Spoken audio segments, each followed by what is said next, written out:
In March 2002, California was rocked by the shocking murder of Michael Harper, a well-liked businessman.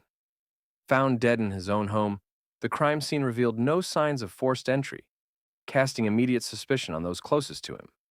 His wife, Karen, who was known for her outwardly charitable and composed demeanor, claimed to have returned home to find her husband murdered. But the truth was darker than anyone imagined. As the FBI struggled to piece together the puzzle, an unexpected witness, a quiet Uber driver, unveiled the chilling reality. The revelation turned a tragic mystery into a sensational trial, ending with Karen sentenced to life in prison, forever marking her as the woman who betrayed and murdered her husband. The Harper household in Evergreen Heights was a model of opulence and grace in early 2002. Michael and Karen Harper, a seemingly perfect couple, were the toast of the town. Michael, a successful businessman with an impeccable reputation, was admired for his integrity and commitment to his work. Karen, his wife, was known for her elegance and charm, which she showcased at high-profile charity events and social gatherings. Their home, an expansive estate, complete with manicured gardens and luxurious interiors, was a testament to their success. The couple appeared to lead a fairy tale life, but beneath the glittering surface, cracks were beginning to form. Michael's professional life was a beacon of stability. His business acumen had earned him respect and admiration from colleagues and clients alike. He was known for his kindness and patience, qualities that extended to his marriage. Despite his busy schedule, Michael made time for his wife, attending social events and indulging her whims with a generous spirit. Karen's life, however, was a stark contrast. She was a socialite who relished in the high life, but her spending habits were anything but responsible. Behind the facade of designer clothes and extravagant parties lay a web of debt. Credit card statements and personal loans accumulated, a financial burden she kept hidden from Michael. Initially, Michael was unaware of the extent of their financial troubles. Karen had always been adept at hiding her spending, masking it with a smile and assurances that everything was under control. But as debts piled up, Karen's anxiety grew. The weight of unpaid bills and mounting credit card statements became a constant source of stress, straining her already fragile mental state. As the financial pressures mounted, Karen's demeanor changed. Once vivacious and engaging, she became increasingly irritable and withdrawn. Michael, ever the patient husband, tried to alleviate her stress, but his efforts were met with resentment. The harmonious marriage they once enjoyed was now fraught with tension. Karen's erratic behavior became a source of concern for those around her. Her once adoring friends began to notice changes. Her temper was short, and her interactions were tinged with hostility. Michael, though troubled by the shift, remained hopeful that their issues could be resolved through communication and support. The financial strain was not just affecting Karen's mood, it was consuming her thoughts. The disparity between the life she led and the financial reality became a chasm too wide to bridge. She began to contemplate drastic measures, her desperation driving her to consider the unthinkable. By December 2002, Karen's desperation had transformed into a chilling resolve. The perfect crime was not merely a fantasy, it was a carefully orchestrated plan. Karen had decided that the only way out of her financial crisis was to eliminate Michael and claim the substantial life insurance payout. Karen's planning was meticulous. She chose December 5th for the murder. She planned a dinner with friends at a popular cafe, ensuring that she would be seen by multiple people to provide a solid cover for her whereabouts. The day of the murder was marked by a facade of normalcy. Karen spent the morning preparing for the evening's event, engaging in cheerful conversations with her friends and maintaining a semblance of normalcy. Her outward calm belied the storm brewing within her. After the dinner, Karen excused herself, claiming she was tired. She drove home, taking a circuitous route to avoid any potential surveillance cameras. As she neared her house, the gravity of her plan weighed heavily on her mind. Every detail had been meticulously planned, but the reality of the crime was far more daunting. Arriving home, Karen entered quietly, her heart pounding with a mixture of fear and anticipation. Michael was settled in his favorite chair, engrossed in a television program. Karen's steps were measured and deliberate as she approached him from behind. The murder was swift and brutal. Karen, despite her calculated preparation, was struck by the cold finality of her actions.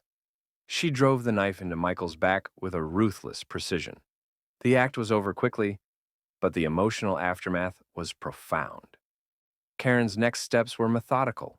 She staged the crime scene to resemble a burglary gone wrong. She scattered personal items, overturned furniture, and took a few valuables to make the scene appear convincing. The house, once a symbol of their success, was now a scene of chaos designed to mislead investigators. With Michael's murder completed, Karen's focus shifted to perfecting the illusion of a robbery. She knew that the appearance of a burglary was crucial to diverting suspicion from herself. Karen's careful planning extended to every detail of the staged scene. Karen rifled through drawers and cabinets, scattering papers and valuables to create a convincing image of a struggle. She took Michael's watches, cash, and some jewelry, placing them in conspicuous locations to enhance the illusion of a theft. Karen's 911 call was a performance of calculated distress. Her voice trembled as she described the supposed break-in, her cries and sobs engineered to evoke sympathy and mask her guilt. The police arrived promptly, finding Michael's lifeless body and the carefully staged crime scene. At first glance, everything seemed to support Karen's story of a tragic random attack. The police investigation began with the assumption of a random burglary. The signs of forced entry and the disarray in the house supported the theory that a thief had targeted the Harpers. Karen's account of the evening was corroborated by her friends and the cafe staff, who confirmed that she had been at dinner with them. However, subtle inconsistencies in Karen's story began to emerge. The lack of forced entry into the house and the particularities of the crime scene raised questions. Forensic experts examined the evidence, including the knife used in the murder and the blood spatter patterns, which began to reveal inconsistencies with Karen's account. As the investigation progressed, detectives began to unravel the layers of Karen's carefully constructed narrative. The initial evidence supported Karen's story, but further scrutiny revealed troubling inconsistencies. Detectives started by examining Karen's financial records. The discovery of her significant debt and recent insurance policy changes painted a picture of a woman driven to desperate measures. The timing of the murder, coinciding with a substantial life insurance payout, further reinforced the financial motive. Forensic analysis provided more damning evidence.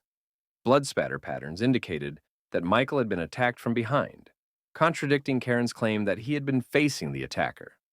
The knife used in the murder was found to have Karen's fingerprints, linking her directly to the crime.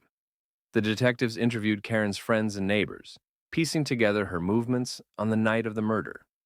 Surveillance footage from nearby areas was reviewed, revealing discrepancies in Karen's account. Her seemingly perfect alibi began to crumble under scrutiny.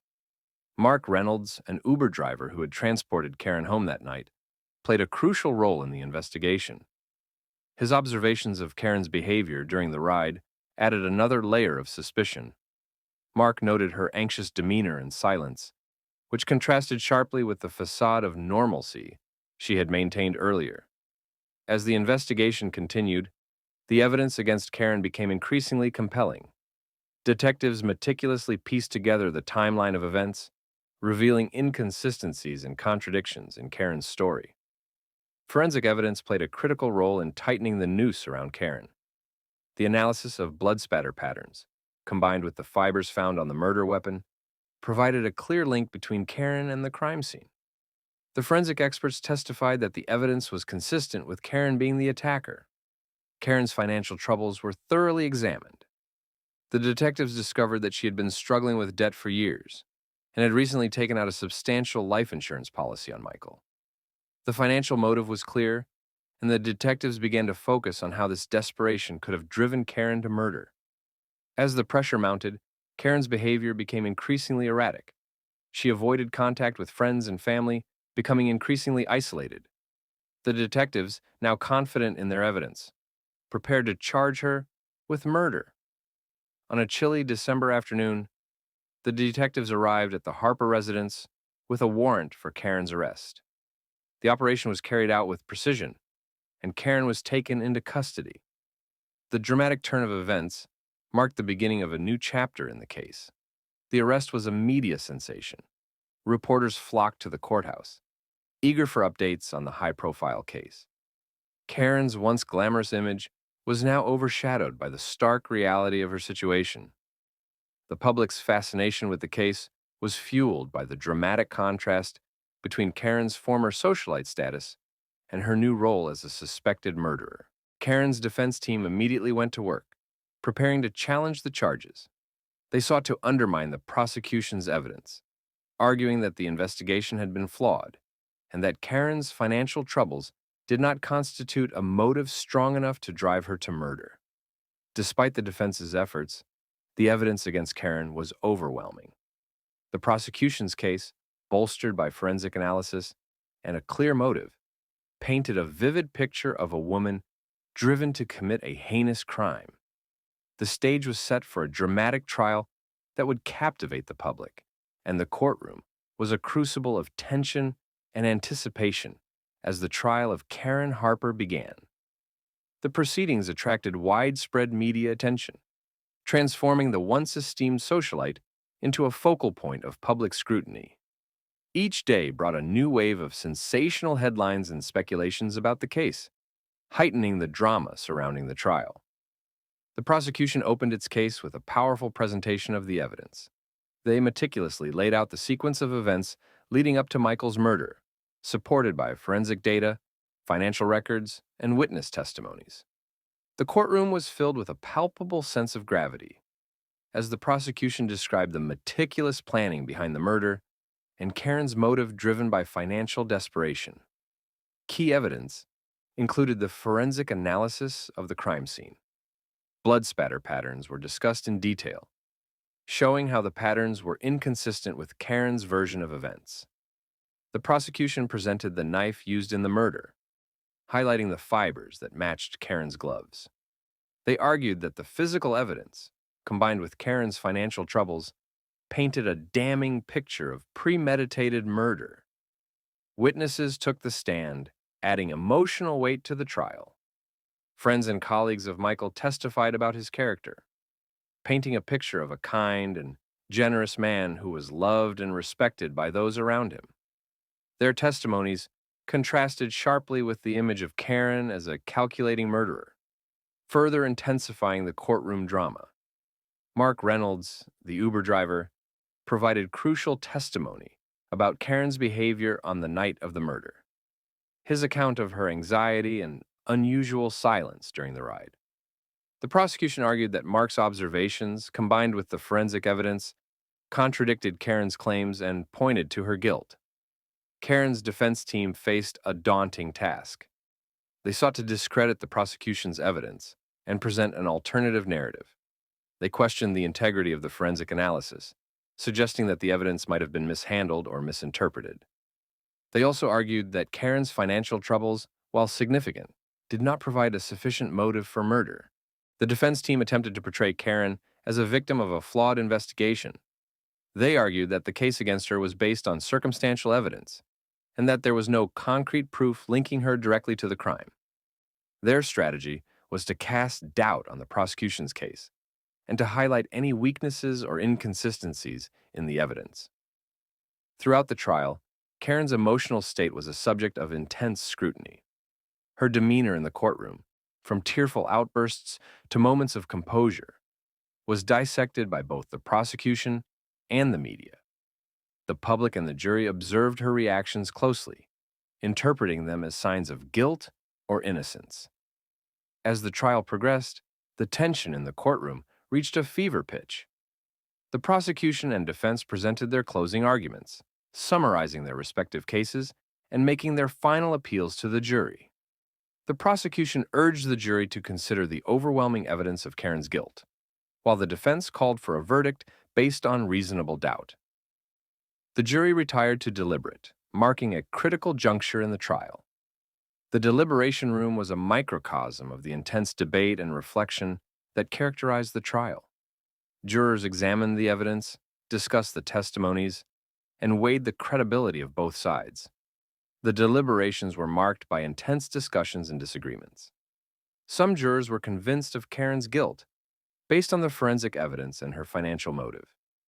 They felt that the evidence presented by the prosecution was compelling and painted a clear picture of premeditated murder. Other jurors grappled with the possibility of Karen's innocence. They questioned the validity of the forensic evidence and the potential for a flawed investigation. The defense's arguments about reasonable doubt and the possibility of mishandled evidence resonated with some members of the jury. The discussions in the jury room were emotional and charged. The jurors debated the implications of each piece of evidence and the significance of the testimonies. The gravity of the decision they were tasked with making weighed heavily on them, adding to the complexity of their deliberations. After hours of intense debate, the jury reached a unanimous verdict. The decision was met with a mixture of relief and apprehension as the jurors prepared to return to the courtroom. The verdict would determine Karen Harper's fate and bring closure to a case that had captivated the public and media alike. The sentencing hearing was a poignant and emotional event. The courtroom was filled with Michael's family and friends, and Karen Harper was sentenced to life in prison without the possibility of parole. The sentence marked the end of a dramatic legal battle. The Karen Harper case left an indelible mark on those involved in the broader community. It was a stark reminder of the complexities of human behavior and the consequences of desperation. The case prompted reflection on the nature of justice and the impact of crime on individuals and society. The story of Karen and Michael Harper remains a powerful reminder of the intersections between human behavior, financial desperation, and the pursuit of justice. It is a tale marked by dramatic twists, emotional depth, and the enduring quest for truth and resolution. What do you think was the biggest factor in Karen Harper's decision to commit murder? Share your thoughts in the comments below, and don't forget to subscribe for more gripping true crime stories.